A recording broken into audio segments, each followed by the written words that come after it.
Hi guys, so today we're going to talk about negative exponents. When you're watching this video, I do expect you to have done the investigation first.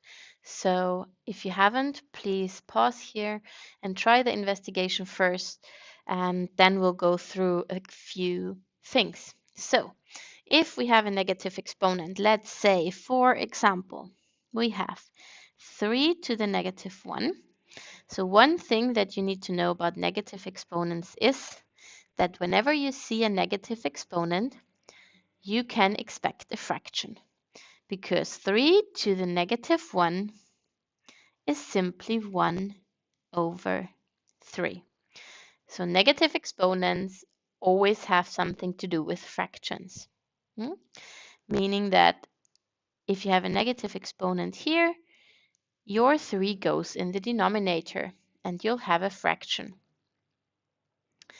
So let's have a look at what if we already have a fraction and have a negative exponent. So that's the next thing I'm going to show you. If, for example, we have, let's say, we have 1/4 to the power of negative 2.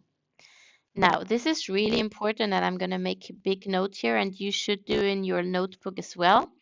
Write down that negative exponents or a negative index indicates a reciprocal. So a negative index indicates a reciprocal.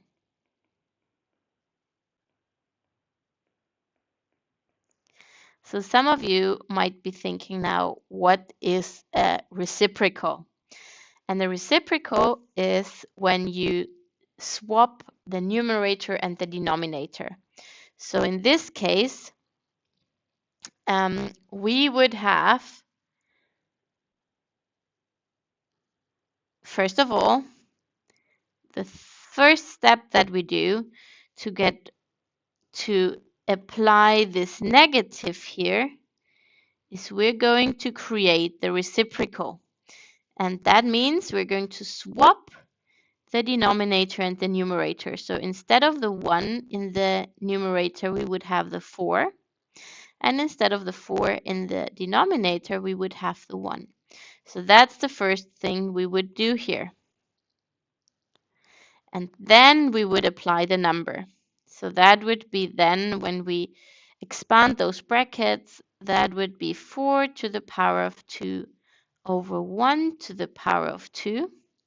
And we can simplify that further. 4 squared is 4 times 4, which is 16.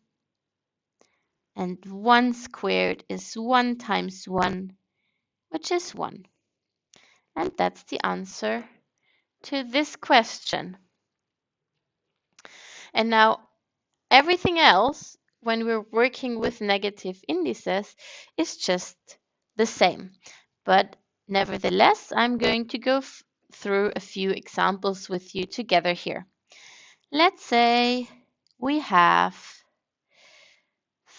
3 to the power of 2 times 3 to the power of negative 5.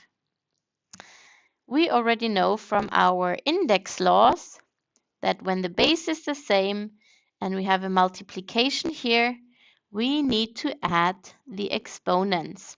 So we have here 2 to the power of 2 plus negative 5. And when we calculate 2 plus negative 5, we get 3 to the negative 3. Now, we're not done yet because we have a negative exponent here, and the negative exponent means a fraction. So we have 1 over 3 to the power of 3. And because 3 to the power of 3 is not that big a number, we are going to calculate that 3 times 3 times 3 gives us 27. And that's the answer to that first question here. Then if we have, let's say, gonna make it more difficult now. We have 8 m to the negative 2 m, and let's say L to the power of 3. And the whole thing is now taken to the negative 2. You need to be careful. We were talking about that in the previous chapters. When we have an index outside the bracket, we need to apply that index to each individual term inside that bracket. So we would get here 8 to the negative 2 m to the negative 2 times negative 2 and L to the power of 3 times negative 2. Yeah, indices are multiplied. So what do we get here?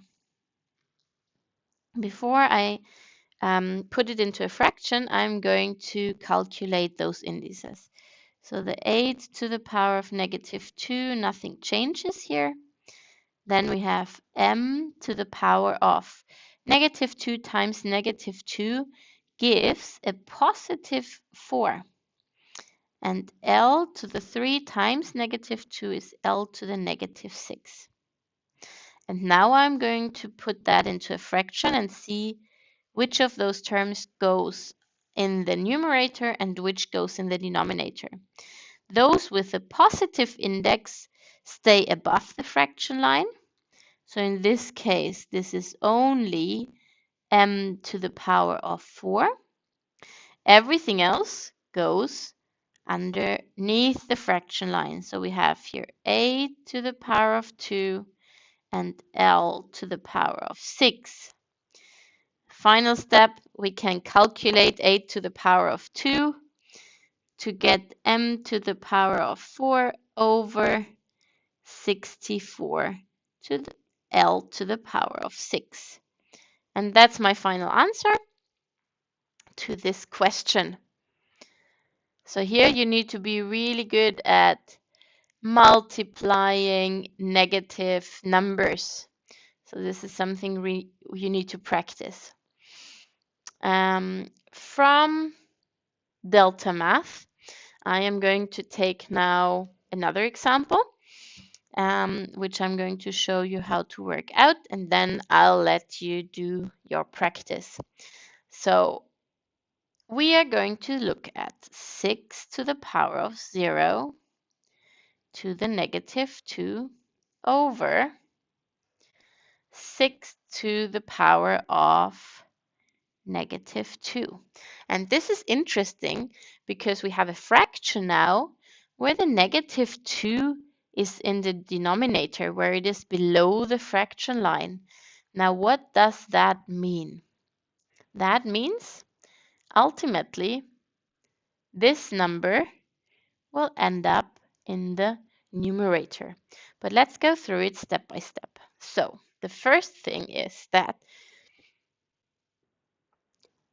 we are going to multiply the two indices up here. We're going to expand the brackets in the numerator. So we have here 6 to the power of 0 times, remember, to the power means times negative 2 over 6 to the negative 2. So in the numerator, we end up having 0 times negative 2 is 0. Denominator stays the same for now. Now remember, please, from the last chapter, you should know that 6 to the power of 0, any number to the power of 0 is 1. So here we have 1 over 6 to the negative 2. And now you learned right here in the slide before Negative index means reciprocal. Reciprocal. There we go. Reciprocal. And that again means that we need to swap the numerator and the denominator. So the 6 squared goes above the fraction line and the 1 goes below. Now 6 to the power of 2 is 36 over 1. And please remember, over 1 means that we're talking about a whole number. So this is simply 36. And that's it for now. Or you could also work with your book. However, I think that in this particular case, the delta math is a little bit, so if you find that really challenging, start with your book. If not, work with delta math. And I'll see you for the next